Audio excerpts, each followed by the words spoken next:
thundering, lightning, trumpets, smoke, mountain quaking, the people quaking, Moses is quaking, and probably the earth is quaking at the presence of God.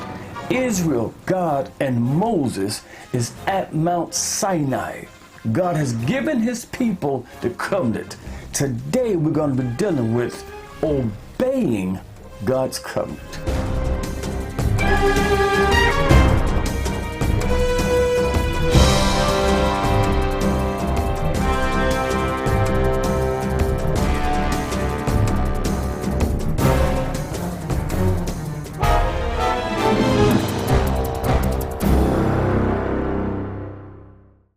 Hello and welcome everyone to another edition of the Sunday School lesson as taught by Elder Rodney Jones, where we go over the International Sunday School lesson and we discuss the lesson verse by verse, and we break down words or passages of scripture or key words or key phrases, I should say.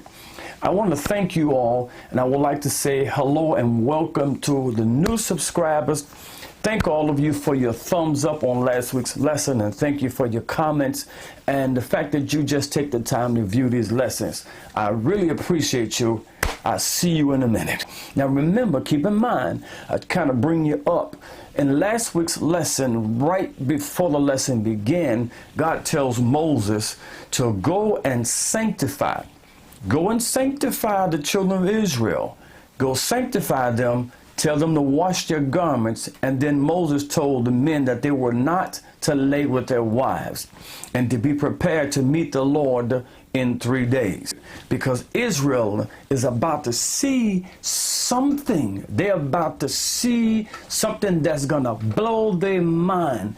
Israel is about to experience God like now. They've seen God work very similar to this, and we'll get to that. But this lesson, how God presented himself to the children of Israel, Israel even said, we saw the glory of God. And that's one of the reasons that caused them to be afraid at the sight that they saw. So we're going to deal with the sight that they saw. We're going to deal with why was they afraid. We're going to deal with the fact that God did talk with Israel. Now, he talked with Israel differently than he talked with Moses. But in this lesson, God spoke to the children of Israel, and we're going to deal with that. And all the people saw the thunderings and the lightnings and the noise of the trumpet and the mountain smoking. And when the people saw it, they removed and stood afar off. And they said unto Moses, Speak thou with us, and we will hear. But let not God speak with us, lest we die. And Moses said unto the people, Fear not, for God is come to prove you, and that his face may be before your faces, that you sin not. And the people stood afar off, and Moses drew near unto the thick darkness where God was. And the Lord said unto Moses, Thus shalt thou say unto the children of Israel, Ye have seen that I have talked with you from heaven. And ye shall not make with me gods of silver, neither shall ye make unto you gods of gold. An altar of earth thou shalt make unto me, and thou shalt sacrifice thereon thy burnt offerings and thy peace offerings, thy sheep and thine oxen. In all places where I record my name, I will come unto thee, and I will bless thee. And if thou wilt make me an altar of stone, thou shalt not build it of hewn stone. For if thou lift up thy tool upon it, thou hast polluted it. Neither shalt thou go up by steps unto mine altar, that thy nakedness be not discovered thereon. This is the word and the reading of our lesson. May the Lord add a blessing to the reading of his word for edification of our souls. And the people of God said amen. Obeying God's covenant. Now, I need to let you know that we're talking about the Decalogue, or the 10 Commandments, that was previously given to Israel while they were at this mountain, Mount Sinai, or also called Mount Horeb, or Horeb. Israel was at this mount. Remember, they had just recently come out of bondage. Thank you to KW Kate, who is one of the subscribers, for bringing that out, that this third month is actually 48 days, and by the time the Lord gives them this Decalogue, or 10 Commandments, this is the 50th day. Now, it's not in our lesson, but later on, shortly after this, when Israel goes into this damnable thing that they were doing when Moses was on the mountain with God for 40 days, then Israel went back into sin, and approximately 3,000 of those people died. And years later, when we get to the book of Acts, that's when 3,000 souls were added. We'll deal with that one day. But if you go to Deuteronomy 5 and 2, you'll find out that the 10 Commandments, even though it's termed 10 Commandments or the Decalogue, and sometimes it's considered or called the law, the 10 Commandments is actually the covenant that God made with the children of Israel. It's the covenant. And really, what you really look at, I believe it's the first 6 and then the last 4. So it's really broken up into 2 departments. The first thing God establishes with Israel, because really what's taking place in this whole lesson is God is establishing not only just his people, but he's establishing worship. That the people are to worship God, and God is establishing the way. Keep in mind, they come out of many gods. When they were in the land of Egypt, there were many gods that the Egyptians worshiped. And now that God has pulled them out of a nation, God now has to establish them as their own nation, who should be dependent upon God. But now God has to teach them how to worship him. All of this is about really worshiping God. All of Israel, all of what Israel is going through, and this whole scene at Mount Sinai, or Horeb, is for really the purpose of Israel fearing God, and Israel not committing sin, but Israel worshiping the true and the living God. And we're going to find out some of this in this lesson. Let's go. When you get to verse 18, and he says, and all the people saw the thunderings and the lightnings and the noise of the trumpet and the mountain smoking. And when the people saw it, they removed and stood afar off. Now remember, when you see the trumpets up here, God told Moses, when you hear the blast of the long trumpet, or you hear the long blast of the trumpet, that's when Israel was to come to the mountain.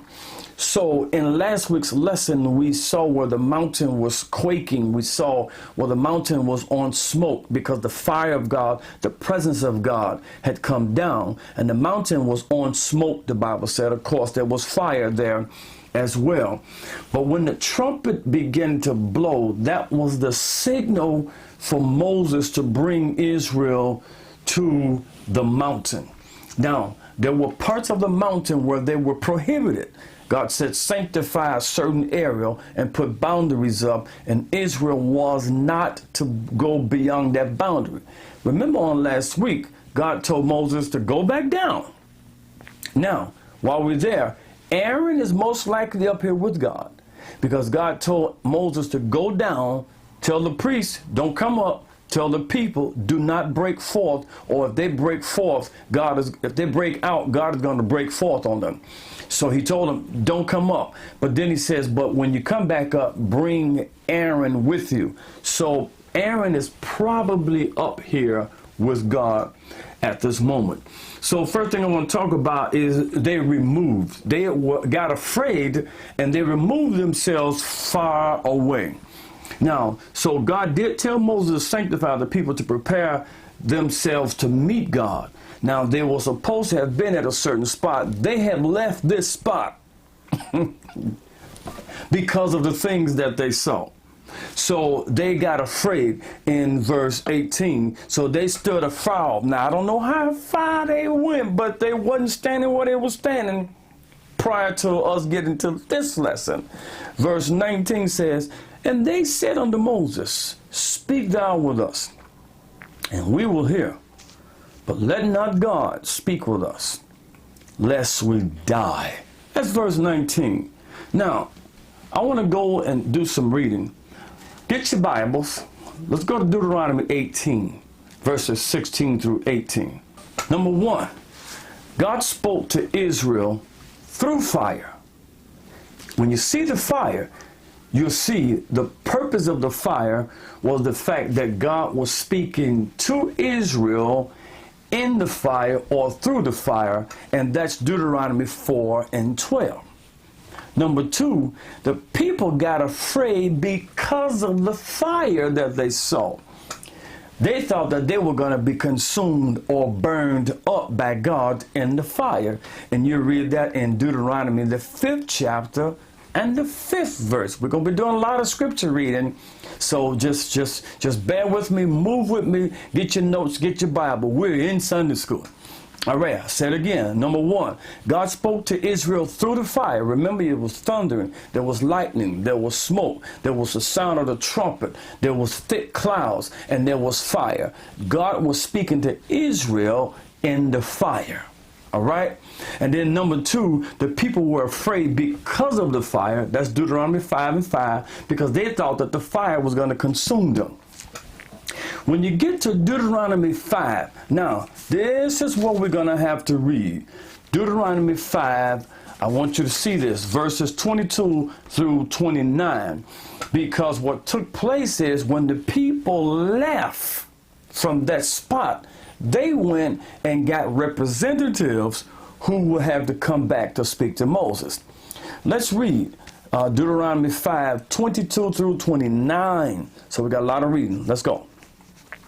These words the Lord spake unto all your assembly in the mount out of the midst of the fire. God was speaking out of the midst of the fire, of the cloud, and of the thick darkness with a great voice. And he added no more. And he wrote them in 2 tables of stone and delivered them unto me. Now those are what we call the 10 Commandments. And it came to pass, when ye heard the voice out of the midst of the darkness, notice what they heard.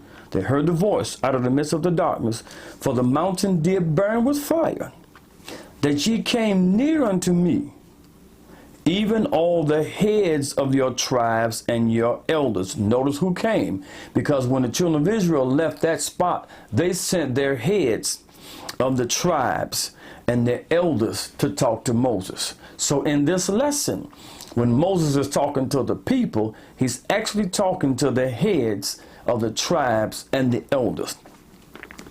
And ye said, behold, the Lord our God hath showed us his glory and his greatness, and we have heard his voice out of the midst of the fire. We have seen this day that God doth talk with man, and he liveth. Now therefore, why should we die? Notice they're afraid now. They think they're going to die. For this great fire will consume us. So this is why they were afraid, because they thought that the fire was going to consume them. If we hear the voice of the Lord our God any more, then we shall die. For who is there of all flesh that hath heard the voice of the living God, speaking out of the midst of the fire, as we have, and lived? Go thou near, and hear all that the Lord our God shall say, and speak thou unto us all that the Lord our God shall speak unto thee, and we will hear it and do it. Now watch this. And the Lord heard the voice of your words when ye spake unto me. And the Lord said unto me, I have heard the voice of the words of the people which they have spoken unto thee. They have well said all that they have spoken. Oh, that there were such an heart in them, that they would fear me and keep all my commandments always, that it might be well with them and with their children forever. So God says the problem with the children of Israel is their heart. Their heart is not right, because shortly thereafter they forgot about God in the absence of Moses. Now, I'll go back to the lesson. So number one, God spoke to Israel through the fire, Deuteronomy 4 and 12. Number two, the people were afraid because of the fire, Deuteronomy 5 and 5. And number three, which we read, Deuteronomy 5, 22 through 29, the heads of the people came to Moses and told him to talk to God. Number four, Israel asked Moses to be their mediator between them and God, which he was. And remember, we read that in Hebrews 12, I think, on last week. Israel became a mediator between God and the children of Israel. And it was Israel in this lesson who asked Moses to go and speak to God for us. And then you tell us what God said, and we're going to do it. And then something else took place. God told Moses, and it's not part of the lesson, God told Moses, he says, their heart is far from it. He says, but what I'm going to do is I'm going to raise up another prophet like unto you. And God says they're going to hear him. And if they don't hear him, they're going to be lost. Now, for New Testament reference, you'll find that in Acts, the 3rd chapter, and you have to just read the entire 3rd chapter, where you'll see where they talked about this whole lesson and what took place. So when you hear the New Testament, some call him the prophet, or one of them may say in Acts the 3rd chapter that a prophet the Lord was going to raise up. He was referring to Jesus, and this is when God said that to Moses. All right. Now, let's get to verse 20. Go back to our lesson in Exodus. Where were we? Exodus 20, and then verse 19. And they said unto Moses, speak thou with us, and we will hear. But let not God speak with us, lest we die. And the reason they thought they were going to die, remember, because of the fire. And Moses said unto the people, fear not. Now watch this. You got two fears in here. Fear not, for God has come to prove you, and that his face may be before your faces, that you sin not. Moses mentions really two reasons why. Now, the Lord made them hear his voice to learn to fear him, and that they may teach their children. I'll say that again. The Lord made Israel to hear his voice so that they may learn to fear him, and so that they may teach it to their children. You'll find that in Deuteronomy, the 4th chapter and the 10th verse. Key word is the word prove. He says God is doing this to prove you. Now let's look at the first word, fear. It means to tremble, to be afraid, to be traumatized, if you will, at what's going on. To be literally shaking, to be quaking. Remember last week there was quaking. Moses was quaking and the earth was quaking. They were in terror. They were fearful, and fearful for their lives because of what they saw. And later on we'll talk about something that took place in Egypt.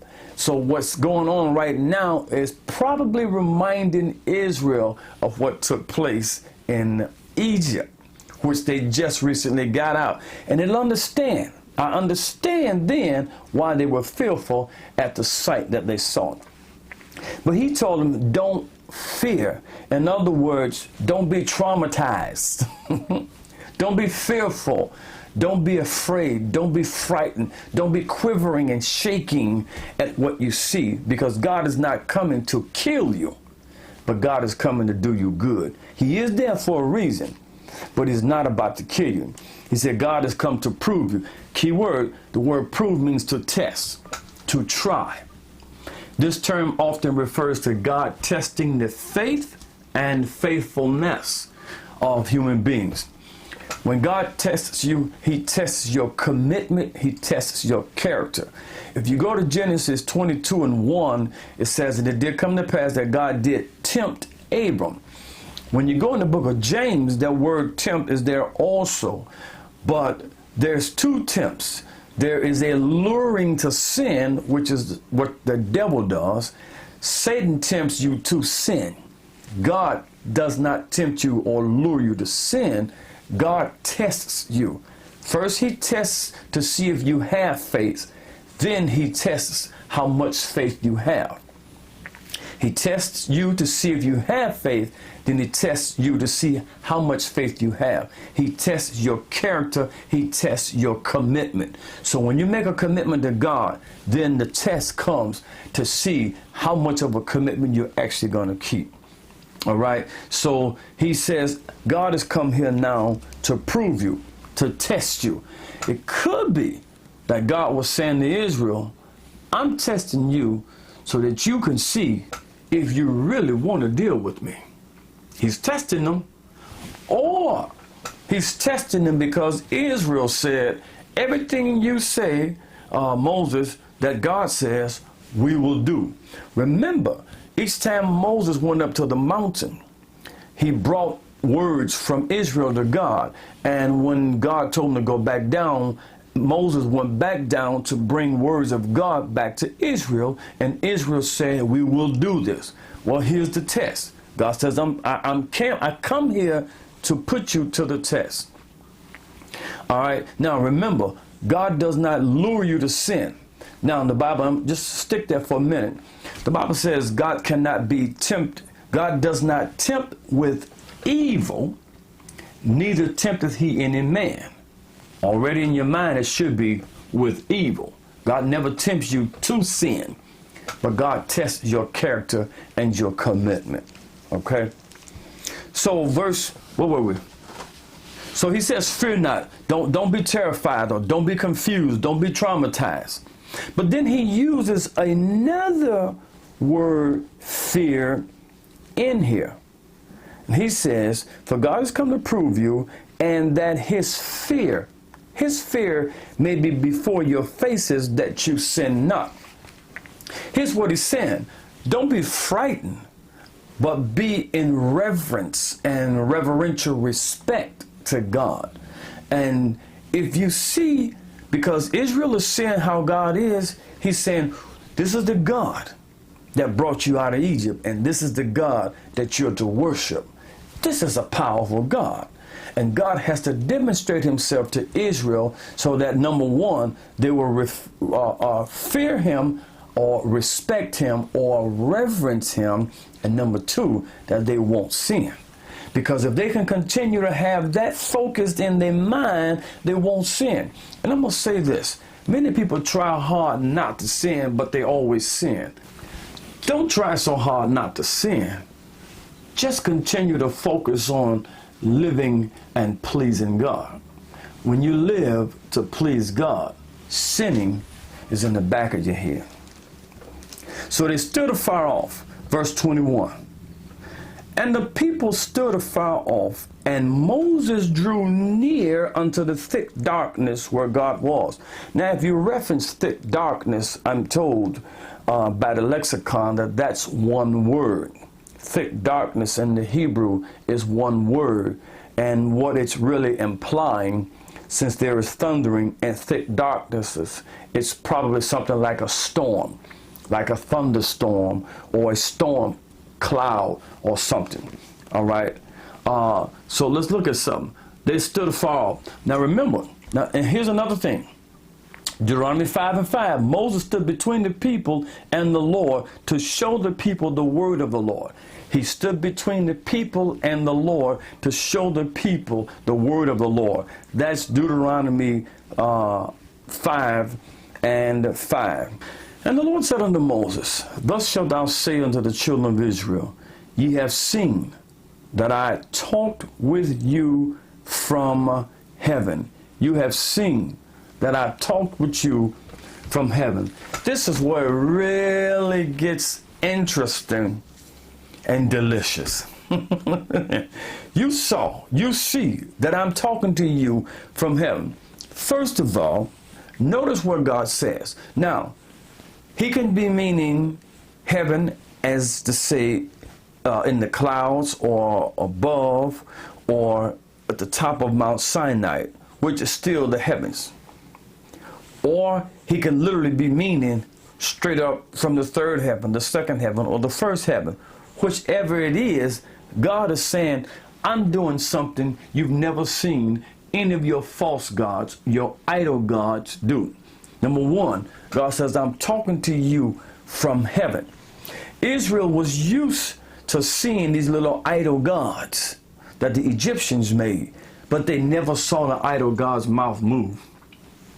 Here God says, I'm talking to you from heaven. Number one. Number two, even though Moses is the mediator, the word still came from God and Israel saw it. Because Moses could have just came down there and said, here, God told me to give this to you. But no, God spoke to Israel and Moses at the same time from heaven. So when Moses comes to Israel, Israel knows without a shadow of a doubt that this came from God because they heard him speak it. And then number three, Israel was used to seeing the Egyptians' false gods, their idol gods and their images, but none of their gods talked. Number four, Israel hears the voice of God, but sees no image. They see the lightning, they see the thundering, they see the smoke, they hear the trumpet, but they don't see an image. And I want to add another word to this lesson. It's called similitude. Similitude is a likeness or a form. It is the quality or state of being similar to something. God didn't show his face, so Israel won't make a graven image of the face of God. Come on, somebody. God knows. These people, now this was not the very same people, but it fall down through tradition. These people were used to false gods, idol gods, images and all of that for the whole 400 and some years that they were in. And Egyptians had, I don't know, hundreds of gods. So they had tons of images. And God is so wise. God knew that had he appeared to them in a form, Israel would have made that form and bowed down and worshiped it. So Moses told them that God would not come to you in a similitude. He wouldn't come to you in a likeness or in a form. What a wise God. I want to read something. I want to read Psalm, the 135th Psalm. While we're there, Psalm says something. That's 135th Psalm, and we're going to start at just a couple of verses 15 through 16. Psalm 135, 15 through 16 says, the idols of the heathen are silver and gold, the work of men's hands. They have mouths, but they speak not. Eyes have they, but they see not. They have ears, but they hear not. Neither is there any breath in their mouths. They that make them are like unto them. I'm going to say that one again. They that make them are like unto them.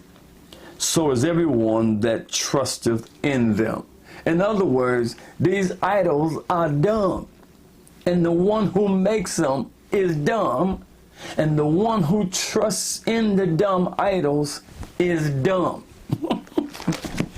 But the true and living God speaks from heaven, shows up with thunder, shows up with lightning, shows up with smoke, shows up with fire, and has a trumpet blowing from nowhere on earth. That's God. I'm about to get excited. Let me move on with this lesson. Woohoo! Okay. Let me read. So he says, thou shalt say to the children of Israel, ye have seen that I have talked with you from heaven, right? Then he says something. He said, ye shall not make with me gods of silver, neither shall ye make unto you gods of gold. Now, I was thinking, why silver and why gold? Then I did some research, and if you look in Exodus 11 and 35, I got notes and papers all over, so you'll liable to see my eyes go all over. I love to be informed, and I love to search and research. If you look at Exodus 11 and 35, God told Israel, when you leave, borrow silver and gold from the Egyptians. He told them to borrow it from them. And God says, I'm going to give you favor, and they're going to give it to you. When you get to Exodus 11 and 35, because remember, he told Abram, he says that your children or your seed, know of a surety, your seed is going to be in the land that is not theirs, that they're going to be strangers and afflicted 400 or 435 years, 430 years. And God says that that nation that he's going to release them from, God says he's going to judge that nation.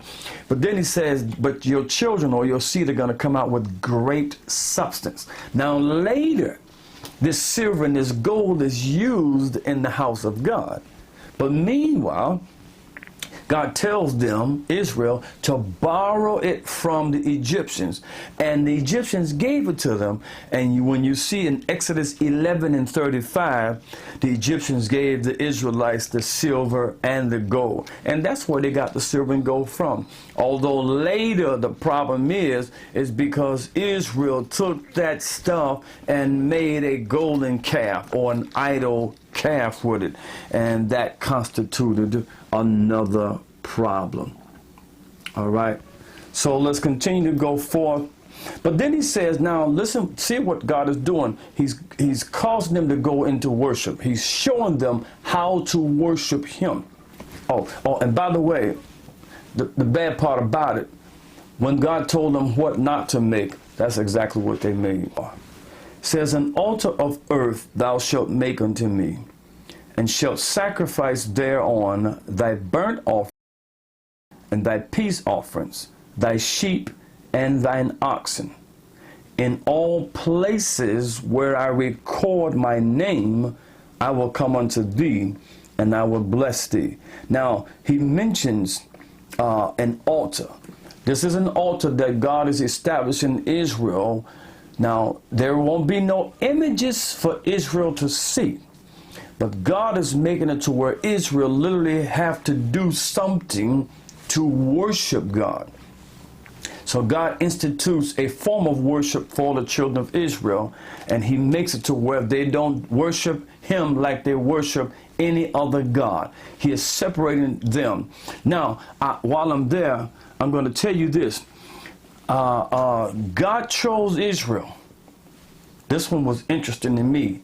God chose Israel because he loved their fathers. I said it again. God chose Israel because he loved their fathers. That's why he chose Israel. That's why he chose them. You'll find that in Deuteronomy 15 and 10.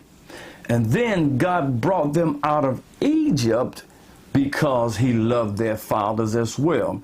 You'll find that in Deuteronomy 4 and 36. So he says an altar of earth. In other words, if you're going to make me an altar out of the earth, some might call it mud bricks.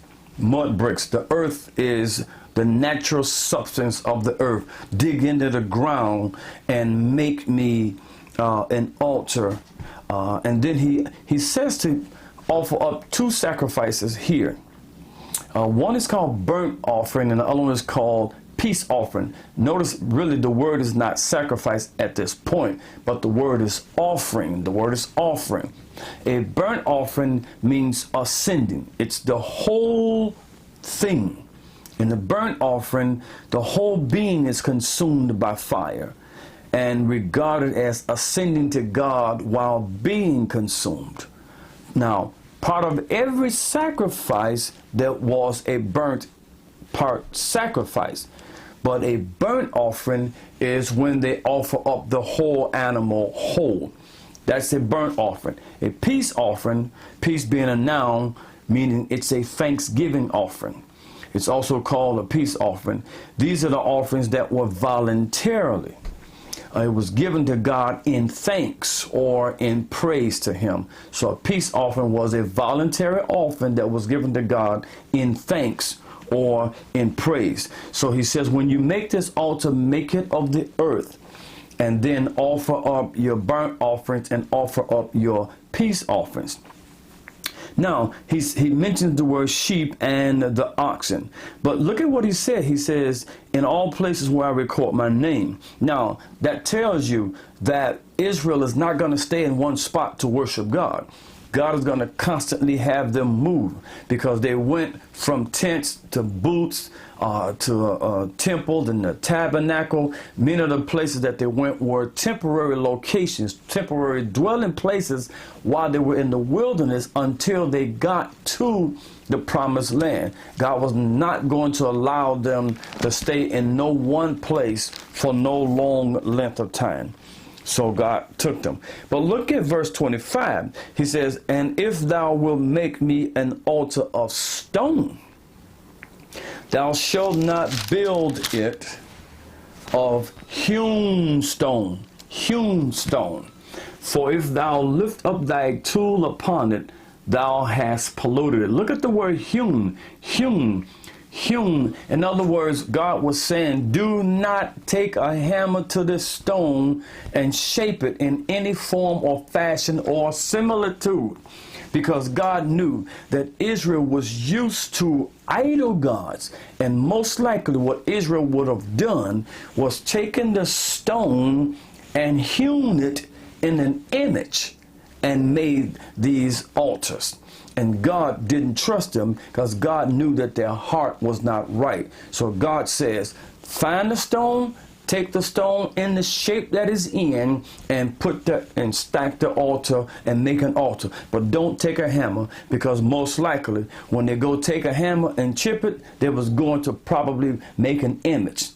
And God does not want the image of man mixed up with the image of God, or he does not want idolatry. God does not want us making a picture or a product and worshiping it and calling it God, because he is greater than that. Then he says something that's interesting. He says, neither shalt thou go up thy steps unto mine altar. He called it his altar, that thy nakedness be not discovered therein. So, and I believe he's talking to the priests now, because later on the priest was to go up on the altar. The children of Israel was to bring their sacrifice to a certain point, and the priest would take it to the altar. Now, what it appears is he's saying, don't make steps to this altar. If you go up with steps, then the people will be able to see your nakedness. That's interesting to me, because I was told when I grew up that the Bible said that a woman was not to wear that which pertains unto a man. And somebody said that that means pants. That's interesting to me, because he just told them, don't go up the stairs so that they would see your nakedness. Well, how you going to see his nakedness if he's wearing pants? I'm going to leave that alone. So, in my conclusion, I want to go back to something else. I want to go back to something. Earlier I said, I want to show you why Israel was probably afraid when they saw the lightning or when they saw the fire. When you go to Exodus, the 9th chapter, and you go to the 23rd verse, it says that Moses stretched forth his rod toward heaven. Now, this is one of the plagues of the Egyptians. This is one of the plagues of Pharaoh and the Egyptian. And Moses stretched forth his rod toward heaven. And the Lord sent thunder and hail, and the fire ran along upon the ground. And the Lord rained hail upon the land of Egypt. Now, I know that Israel was in Goshen. I know that they were there, but that does not mean that they did not know or did not see what was taking place, because the fire was not sent to destroy the children of Israel. It was sent as a plague against the Egyptians. So I believe that when the children of Israel, seeing all of this, probably, now this is me talking, probably took them back to what God did with the fire, and they saw the fire or heard about the fire, whether they saw it or not, heard about the fire, and they knew that the fire was destroying things because God rained down hell from heaven. So when you get to this episode here, most likely Israel is thinking about God destroyed them and the fire. His fire is here again, and they were afraid that God was about to destroy them. Then I want to give you some notes. Number one, the thick cloud was for the people. The thick cloud was for the people to see Moses speaking with God. Remember, God told him, I'm going to come down in a thick cloud. I'm going to talk to you so that the people can know that I'm talking with you. That's in Exodus 19:9. Number two, the fire was God speaking to Israel. God was speaking. He was literally speaking. God gave the 10 commandments to Moses and the children of Israel. And while God was speaking to Moses, God was speaking to the children of Israel through the fire. You'll find that in Deuteronomy 4:12. I'll say it again. The thick cloud was for Moses, Exodus 19:9. The fire was for the children of Israel, who God was speaking to them. That's Deuteronomy 4:12. The trumpets was God calling them to the mountain. That's Exodus 19:13. And then Israel basically worshiped just about everything that they saw, including the brazen serpent that was put up on the rod. They worshiped it as well. So Israel almost worshiped everything they saw, yet God did not appear in form, but in sound. So they don't make an image of him to worship. I'll go over those notes again. Number one, the thick cloud was for the people to see God speaking to Moses, Exodus 19:9. Number two, the fire was God speaking to Israel, Exodus 4:12. Number three, the trumpets was God calling them to the mount, Exodus 19:9. Recap, God is now finished giving the children of Israel the Decalogue, or the 10 Commandments, or the covenant of God. And he told them prior to giving them that, if you keep my covenant and listen to my voice, then I'll make you a kingdom of priests.